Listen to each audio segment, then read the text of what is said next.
Saya tidak tahu berapa banyak tambang di rumahnya yang mampu membelinya.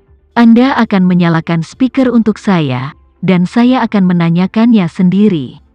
Ketika Bima mendengar tuannya berbicara dengan begitu percaya diri, pinggangnya tiba-tiba menjadi tegak. Dia melangkah mundur, mengangkat telepon di tangannya tinggi-tinggi, dan berkata kepada Devan, "Tuan muda, kami memiliki sesuatu untuk ditanyakan secara pribadi kepada Anda."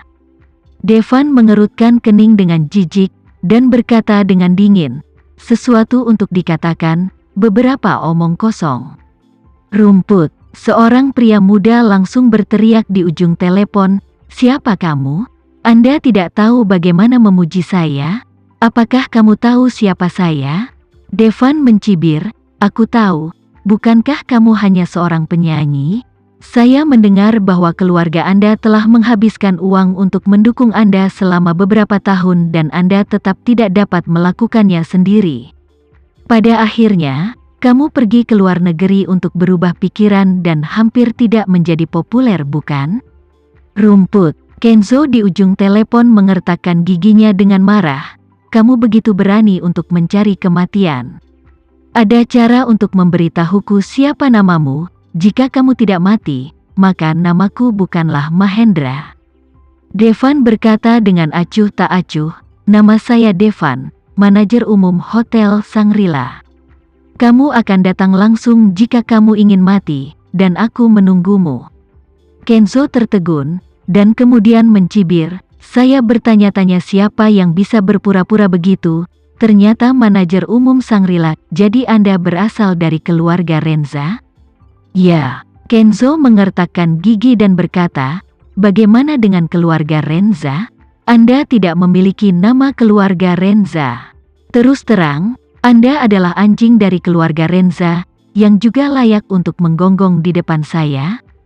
Seperti yang dia katakan, Kenzo mengancam, "Jangan salahkan saya karena tidak memberi Anda kesempatan untuk menebus pahala Anda. Anda akan segera mengusir orang-orang yang menempati kamar presidensial, membersihkan kamar dan menyerahkannya kepada saya.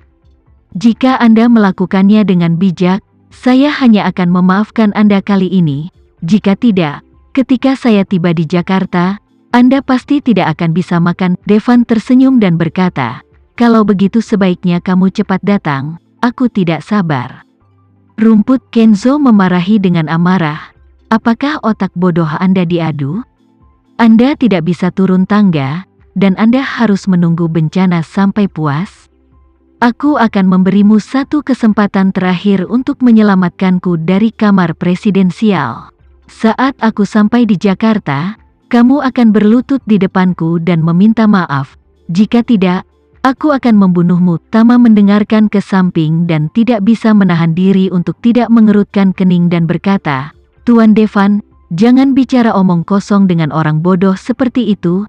Tutup telepon dan usir anjing konyol ini, agar tidak membuat para tamu kesal." Devan mengangguk, dan langsung meraih ponsel Bima.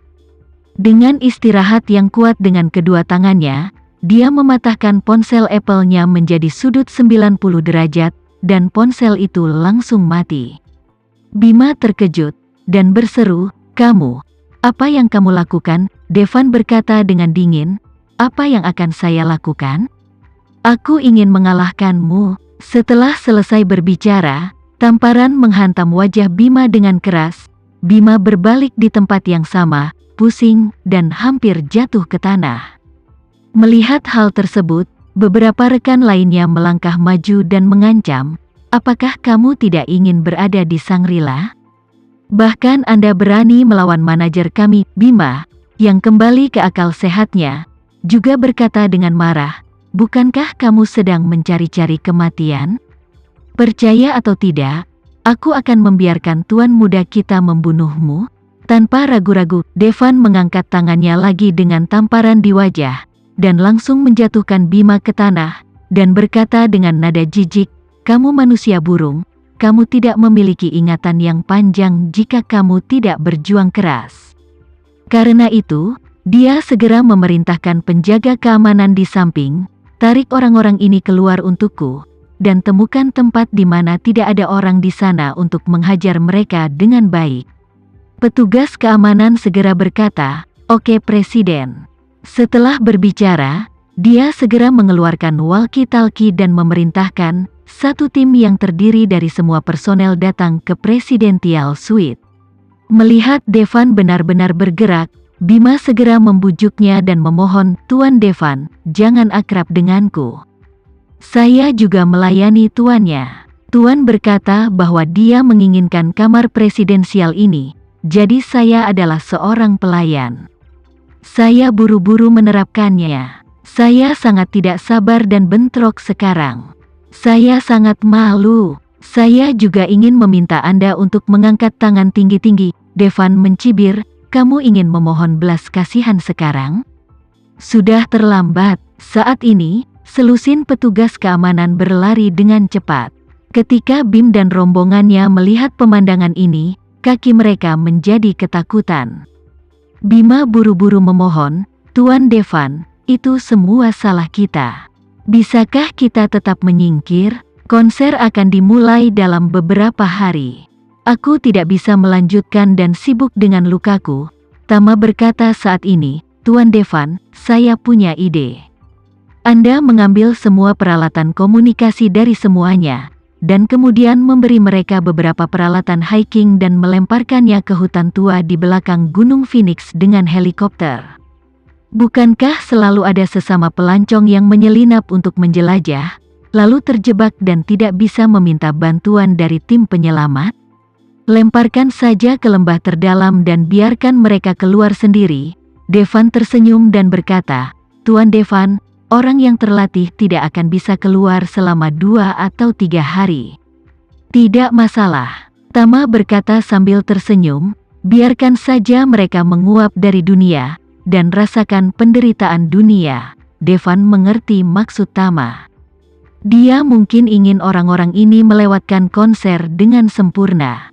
Jadi, dia menginstruksikan penjaga keamanan, "Ikat semua orang ini untukku, singkirkan semua peralatan komunikasi dari mereka, dan kemudian taruh mereka di helikopter." Ketika Bima mendengar ini, dia berlutut di tanah dengan suara gedebuk, dan beberapa orang lainnya berlutut setelah melihat ini. Bima berlutut di depan, menangis, dan berkata, "Tuan Devan, kamu memiliki banyak sekali, jangan bermain-main dengan kami. Tubuh kami mustahil untuk keluar dari hutan tua di pegunungan yang dalam." Tama berkata, "Tidak masalah jika kamu tidak bisa keluar. Aku akan memberimu cukup makanan dan air.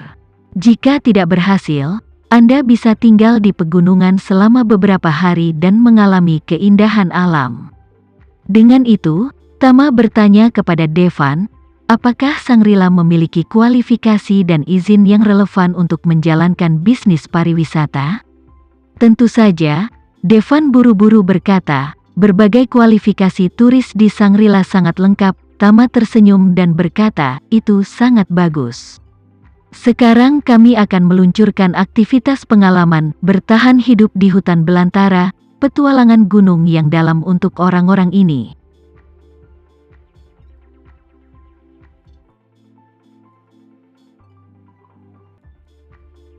Sekian dulu ya video kali ini, kita lanjutkan lagi videonya di lain waktu. Oh iya, bagaimana menurut kalian? Semoga bisa sedikit menghibur kalian semua. Untuk teman-teman yang baru nonton, jangan lupa subscribe ya, hehehe. Dan kalau teman-teman ada yang ingin gabung langganan, bisa langsung gabung saja untuk dapat fitur yang menarik dan sedikit membantu Mimin. Terima kasih banyak sudah menonton, sampai jumpa lagi, bye.